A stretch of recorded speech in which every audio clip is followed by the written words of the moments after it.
అందరికీ నమస్కారం. నేను మీ దివ్య అల్లూరి.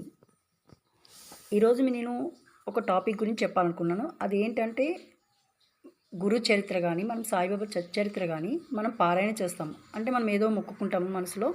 సో, అది తీరాలని చెప్పి మనము చదవడం మొదలు పెడతాము. సో, అది కంప్లీట్ అయిపోతుంది. అయితే కొంతమందికి కోరికలు నెరవేరుతాయి, కొంతమందికి నెరవేరవు. So, నెరవేరితే okay. మళ్ళీ వాళ్ళు ఏం చేస్తారు, మళ్ళీ ఇంకొక కోరిక ఏదో మనుషులం కదా! మనకు ఒక్కొక్క కోరిక వస్తూనే ఉంటాయి. మళ్ళీ చేస్తూనే ఉంటారు. కానీ ఒక్కొక్కసారి మనం కోరుకున్నది జరుగుతుంది. ఒక్కోసారి మనకు కోరుకున్నది జరగదు. సో, ఎందుకు ఒక్కోసారి జరుగుతుంది, ఒక్కోసారి ఎందుకు జరగదు? ఎందుకు జరగదంటే మన కర్మఫలం. అంటే మనకు ఉన్న కర్మ ఇంకా ఆ కోరిక నెరవేరడానికి ఏదైతే ఫలితం ఉండాలో, కర్మ ఫలితం మంచిది ఉండాలో అది ఇంకా రాలేదు అని అర్థం.